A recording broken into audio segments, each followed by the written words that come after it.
So operating systems గురించి అన్ని types చూసేసాం, introduction చూసాం, హిస్టరీ చూసాం. ఇంకా లాస్ట్ వన్ ఏంటంటే operating system examples. So common examples, next దాంతో పాటు అడ్వాంటేజ్ డిసడ్వాంటేజ్ చూద్దాం. సో ఆపరేటింగ్ సిస్టమ్స్ అని చాలా ఉన్నాయి, కానీ కొన్ని ఆపరేటింగ్ సిస్టమ్స్ గురించి ఎగ్జాంపుల్స్ తీసుకుని వాటి గురించి చూద్దాం.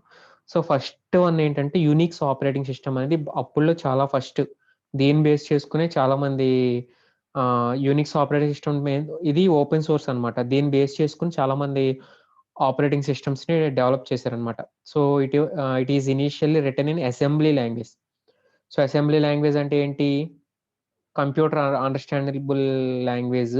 సో అసెంబ్లీ లాంగ్వేజ్ లో మూవ్, యాడ్ అలా చిన్న చిన్న ఇన్స్ట్రక్షన్స్ ఉంటాయన్నమాట. సో ఆ చిన్న ఇన్స్ట్రక్షన్ బేస్ చేసుకుని యూనిక్స్ ఆపరేటింగ్ సిస్టమ్ అనేది డెవలప్ చేశారు స్టార్టింగ్ లో. దాని తర్వాత ఏంటంటే యూనిక్స్ ని సిలో రాశారు. మనకి సి ఉంటుంది కదా, సో సి తోటి రాసి దాన్ని పెద్దగా అంటే ఇదివరకు అప్పుల్లో స్టార్టింగ్ లో ఏంటంటే చిన్న చిన్న టాస్క్స్ మాత్రమే పెర్ఫామ్ చేసేది. సో యూనిక్స్ ఎప్పుడు పాపులర్ అయిందంటే కనుక దాన్ని సితో రీప్లేస్ చేసి సితో డెవలప్ చేసిన తర్వాత దానివల్ల కొంచెం కాంప్లెక్స్ ఆపరేషన్స్ అన్ని పెర్ఫామ్ చేయడం తోటి ఆ యూనిక్స్ అనేది బాగా పాపులర్ అయిపోయింది. సో దాంట్లో ఏంటంటే లైనెక్స్ ఇవన్నీ కూడా యూనిక్స్ ని బేస్ చేసుకుని వచ్చినాయి, యూనిక్స్ వల్లే. So Unix is the trade mark of the open group which license it for use with any operating system that has been shown to conform to the definitions. So ఇది ఏంటంటే open group licence అంటే Unix base చేసుకుని ఎవరైనా open source అనమాట ఇది. మనం దీన్ని base చేసుకుని ఆపరేటింగ్ సిస్టమ్ డెవలప్ చేయాలి అనుకున్నప్పుడు యూనిక్స్ ని బేస్ చేసుకుని చాలా చాలా మంది చేస్తారు. సో మ్యాక్ ఉంది, మ్యాక్ ఓఎస్ వాళ్ళు కూడా యూనిక్స్ ని బేస్ చేసుకుని ఆపరేటింగ్ సిస్టమ్ అనేది కనిపెట్టారనమాట. So coming to Mac OS అంటే it is developed by Apple.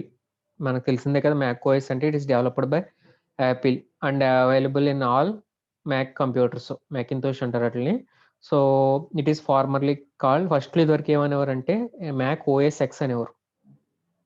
OX అనే ఇదివరకు ఆపరేటింగ్ సిస్టమ్ని ఓఎస్ ఎక్స్ అనేవారు. సో ఫస్ట్లో ఇది ఇప్పుడు అరౌండ్ 1980s లాంచ్ అయింది. నెక్స్ట్ దాని తర్వాత నుంచి ఇప్పుడు అన్నిటిని కూడా యాపిల్ మ్యాక్ ఓఎస్ అని అంటున్నారు. ఇదివరకు ఓఎస్ ఎక్స్ అనేవారు, ఇప్పుడు మ్యాక్ ఓఎస్ అంటున్నారు.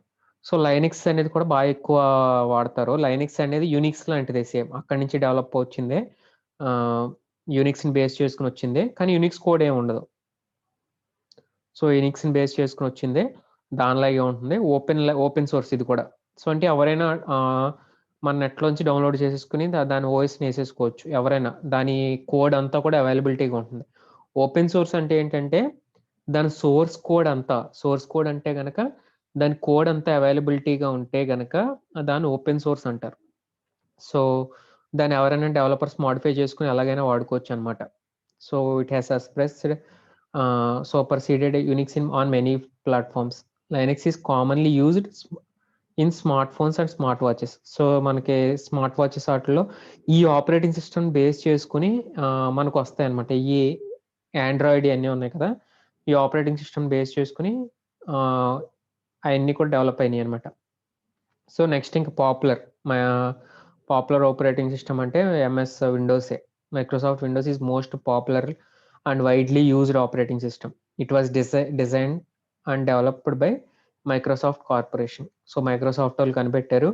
ఇంకా ఆల్మోస్ట్ అందరూ కూడా 70-80% వాడేది ఎవరంటే మైక్రోసాఫ్ట్ విండోస్ వాళ్ళే వాడతారు.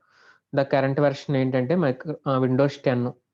So the latest version we are using is Windows 10.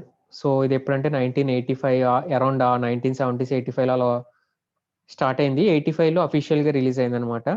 So 95లో MS దాస్ని base చేసుకుని విండోస్ 95 అని వచ్చినాయి. 2000 ఆ టైం నుంచి మనకి విండోస్ అవన్నీ లాంచ్ అయినాయి అనమాట.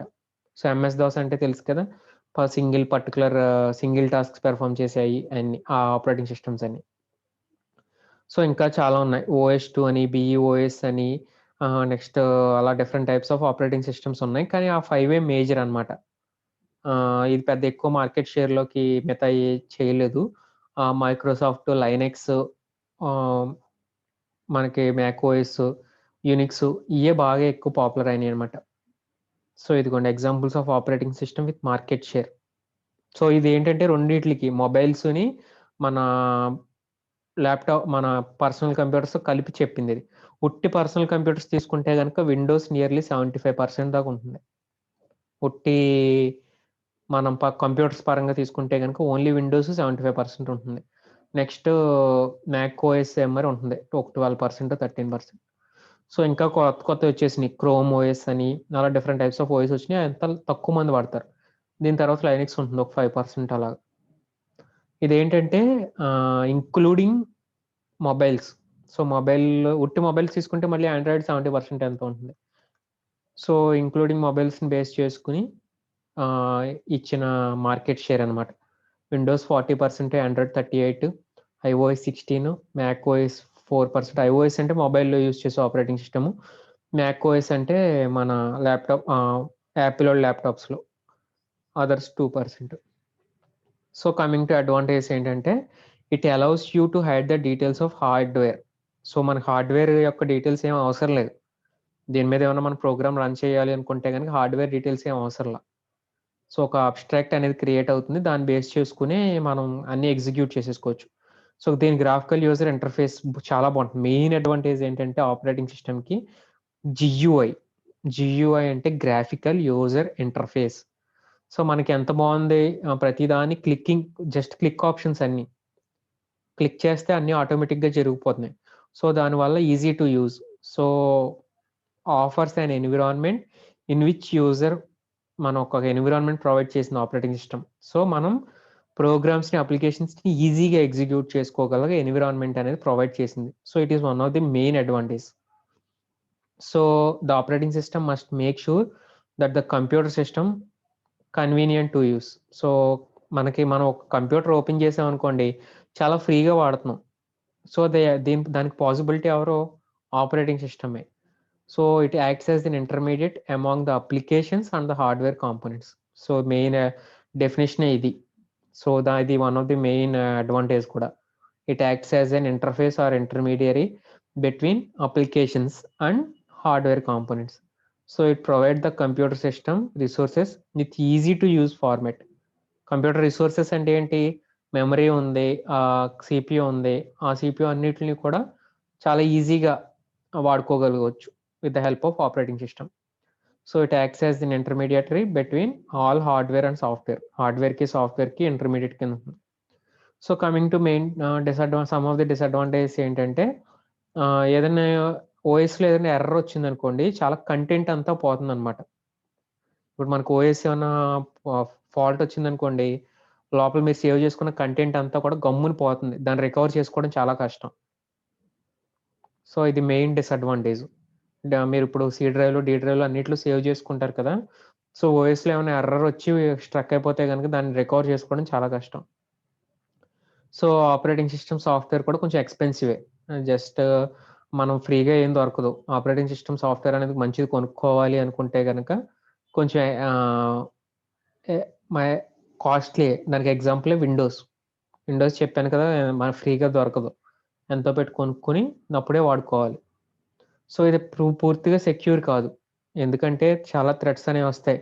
ఆపరేటింగ్ సిస్టమ్ ఉంది. మనకి ఎన్ని యేసుకున్నా సరే ఏదో ఒక థ్రెట్ అనేది వస్తుంది. ఏదో ఒక ఆహ్, ఫైర్ వాల్స్ లేకపోతే గనక ఏదో ఒక వైరస్ అనేది రావచ్చు అయన్నీ ఉన్నాయి. So, it is never entirely secure. Never entirely secure అది గుర్తుపెట్టుకోండి. నెవర్ అంటే అత్తమాట్లు సెక్యూర్ అని కాదు. కొన్ని టైమ్స్‌లో సెక్యూరు అదంతా మన బట్టి ఉంటుంది. సో, ఎలా సెక్యూర్ చేసుకోవాలనేది. ఇదమ్మా. So, advantage and disadvantages of operating system and examples.